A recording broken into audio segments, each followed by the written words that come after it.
தாய் தமிழ் உறவுகளுக்கு வணக்கம். கஞ்சா விற்கும் பிரபல அரசியல்வாதிகள் என்ற தலைப்பில் இந்த காணொளியை நாம் காண்கிறோம். கஞ்சா விற்கும் பிரபல அரசியல்வாதிகள் என்ற தலைப்பில் இந்த காணொளியை நாம் காண்கிறோம். கஞ்சா இது ஒரு மிகப்பெரிய ஒரு போதைப் பொருள். இது மருத்துவ குணம் உள்ளது என்று சித்தர்கள் கூறியதாக ஒரு சிலர் கூறுகின்றனர். உண்மை எந்த அளவுக்கு என்று நாம் சொல்லிவிட முடியாது. ஓரளவு அளவாக இந்த கஞ்சாவை புகைத்தால் மருத்துவ குணம் உள்ளதாக கூறுகின்றனர். ஆனால் இந்த கஞ்சா உடலுக்கு ஒரு தீங்கிழைக்கும் பொருள். இது ஒரு போதைப் பொருள் தான். இதை சிகரெட்டில் உள்ள அந்த சிகரெட் தூளை எடுத்துவிட்டு இந்த கஞ்சா தூளை உள்ளே திணித்து இதை புகைப்பிடிப்பார்கள். இது நீண்ட நாட்களாக இந்த கஞ்சா பழக்கத்தை உடையவர்கள் அவர்கள் உடலிலே இரத்தத்திலே இந்த போதைப் பொருளானது கலந்து விடுகிறது. அவர்களுக்கு பிறக்கின்ற அந்த குழந்தைகள் அவர்களுடைய மனநிலை பாதிக்கப்படுகிறது. மூளை வளர்ச்சி குறைந்த குழந்தைகளாக பிறக்கிறார்கள். மன வளர்ச்சி குறைந்த குழந்தைகளாக பிறக்கிறார்கள். கொடூரமான எண்ணங்கள் உள்ள குழந்தைகளாக பிறக்கிறார்கள். குறிப்பாக திருட்டு புத்தி, களவாணித்தனம், காமக்கொடூரம் இந்த மாதிரி உள்ள குழந்தைகளாக பிறக்கிறார்கள். ஊனமுற்ற குழந்தைகளாக பிறக்கிறார்கள். மூளை வளர்ச்சி குறைந்த பிள்ளைகளாக பிறக்கிறார்கள். இது இயல்பாக உள்ளது.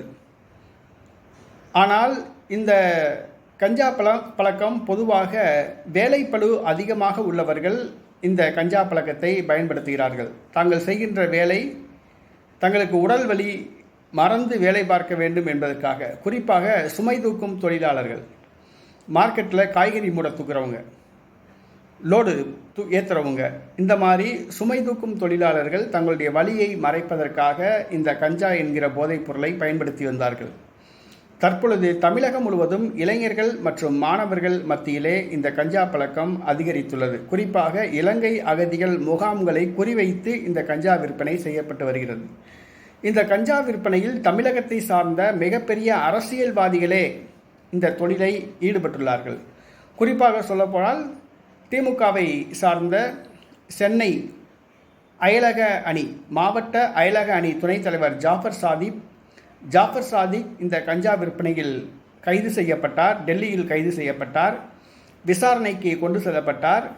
ஆனால் திமுக அவரை கட்சியிலிருந்து நீக்கிவிட்டது. அதாவது திமுகவுக்கு கெட்ட பேர் வந்துடும். அதனால் அவரை கட்சியிலிருந்து நீக்கிவிட்டது. அவர் ஒரு கஞ்சா வியாபாரி தான். கஞ்சா தொழிலில் ஈடுபட்டது திமுகவுக்கு காலங்காலமாக தெரியும். மாட்டிக்காமல் தொழில் பார்ப்பா அப்படின்னு சொல்லியிருப்பாங்க. ஏதாவது கெட்ட பேர் வராத வரைக்கும் அவர் கட்சியில் இருக்கட்டும் அப்படின்னு சொல்லிட்டு ஜாஃபர் சாதிக்கை கட்சியில் வந்தாங்க. அவர் கட்சிக்கு நன்கொடைகள்லாம் கொடுத்தாரு. காவல்துறைக்கெல்லாம் கமிஷன் கொடுத்தாரு. எல்லாத்துக்குமே கொடுத்து இந்த கஞ்சா தொழிலை படு ஜோராக நடத்தினார். கையங்களவுமாக பிடிபட்டாப்புல நேர்மையான காவல்துறை அதிகாரிகள் அவர்களை கைது செஞ்சு இப்போ சிறையில் வச்சுருக்காங்க. விசாரணையில் இருக்காப்புல.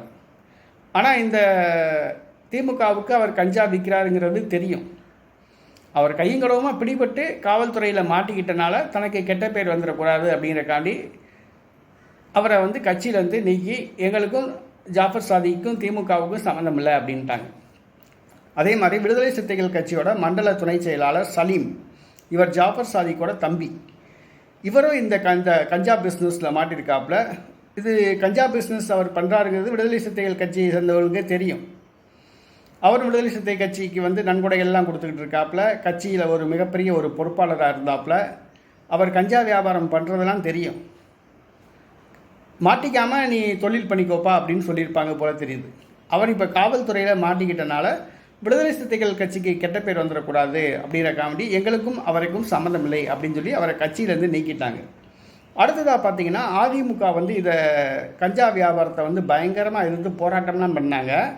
ஆனால் அதிமுகவை சார்ந்த ஒரு முன்னாள் அமைச்சர் காமராஜ், அவருடைய உதவியாளர் தீபன் என்ற பார்த்திபன் இந்த கஞ்சா விற்பனையில் கைது செய்யப்பட்டிருக்காப்புல. திருவாரூர் மாவட்டம் மன்னார்குடி அருகே சோதனை சாவடியில் சிக்கிய அந்த கஞ்சா கடத்தி வரப்பட்ட நபர்களிடம் விசாரித்த பொழுது இந்த கஞ்சா வியாபாரத்தை பண்ணது யாருன்னு கேட்டிங்கன்னா முன்னாள் அமைச்சர் காமராஜருடைய உதவியாளர் தீபன் என்ற பார்த்திபன். ஆக தமிழகத்தில் இந்த திமுக, அதிமுக, விடுதலை சிறுத்தைகள் கட்சிகள் போக இன்னும் அநேக கட்சி உறுப்பினர்கள் இந்த கஞ்சா வியாபாரத்தை பண்ணுறாங்க. அரசியல்வாதிகள் ஏன்னா இந்த கஞ்சா வியாபாரத்தில் நல்ல காசு கிடைக்கிது, அதனால இந்த கஞ்சா வியாபாரத்தை பண்ணுறாங்க. ஆனால் இது தமிழர்கள், இளைஞர்கள், மாணவர்கள் மத்தியில் வந்து இந்த பழக்கம் அவங்களுக்கு மிகப்பெரிய தீங்கை இழைக்குது, ஒரு உடல்நல குறைவை ஏற்படுத்துது. இனி பிறக்கிற அவங்க குழந்தைகள் வந்து பாதிக்கப்படுது. அதெல்லாம் வந்து யாருக்குமே தெரியாது. கஞ்சா விற்றோமா, காசு சம்பாதிச்சோமா, 4 காசு சம்பாதிச்சோமா, அந்த மாதிரி தான். அந்த கஞ்சா வியாபாரிகள் தாங்கள் ஒரு மிகப்பெரிய அரசியல்வாதிகள் அப்படிங்கிற போர்வையில் ஏதாவது ஒரு அரசியல் கட்சியில் சார்ந்துட்டு போஸ்டிங் வாங்கிட்டு தாங்கள் வந்து ஒரு அரசியல்வாதிகள் அப்படிங்கிற மாதிரி வெள்ளையும் சொல்லையுமா தெரியுவாங்க. தோளில் கட்சி துண்டை போட்டுட்டு கட்சி கட்டிய வேஷ்டியை கட்டிக்கிட்டு நாங்கள் வந்து கட்சிக்காரவங்க அப்படின்னு சொல்லுவாங்க. நல்லா இன்னும் கொஞ்சம் நல்ல வருமானம் உள்ள கஞ்சா வியாபாரிகளாக இருந்தால் காரில் கட்சி கொடியை பறக்க விட்டுட்டு பறந்து போவாங்க. காவல்துறை அவங்கள பிடிக்காது. காவல்துறை உங்கள் கட்சியில் பெரிய ஆள் போல் அப்படின்னு சொல்லுவாங்க. அவங்களும் காவல்துறைக்கு வந்து கமிஷன் கொடுக்குறாங்க. ஆக தமிழகத்தில் கஞ்சா வியாபாரத்தில் அரசியல்வாதிகள் தான் வந்து முழுமையாக பங்கு வகிக்கிறாங்க. இதை வந்து தமிழக அரசு தடுத்து நிறுத்தணும். நேர்மையான காவல்துறை அதிகாரிகள், மனசாட்சி உள்ள காவல்துறை அதிகாரிகள் இந்த கஞ்சா விற்பனையை வந்து தடுத்து நிறுத்தணும். குறிப்பாக இந்த கஞ்சா விற்பனை எங்கே நடைபெறுகிறது என்று சொன்னால், மார்க்கெட்டுகளில், காய்கறி மார்க்கெட்டில் வந்து இது நடைபெறுது. அது வந்து சுமை தூக்கும் தொழிலாளர்கள் அங்கே வந்து நடைபெறுது. அடுத்தது பள்ளிக்கூடங்கள், கல்லூரிகள் அருகில் வந்து நடைபெறுது. இலங்கை அகதிகள் முகாம்கள் அருகில் வந்து நடைபெறுது. கஞ்சா விற்பனை படுஜோராக தமிழகத்தில் அரசியல்வாதிகள் செய்து வருகிறார்கள். இந்த கஞ்சா வியாபாரிகள் தாங்கள் ஒரு அரசியல்வாதிகள் என்ற போர்வையில் வாழ்ந்து வருகிறார்கள். ஆக தமிழ்நாட்டில் முழுக்க முழுக்க இந்த கஞ்சா வியாபாரம் பண்ணுறது யாருன்னு கேட்டிங்கன்னா அரசியல்வாதிகள் தான். இதை தமிழக அரசு தடுத்து நிறுத்த வேண்டும்.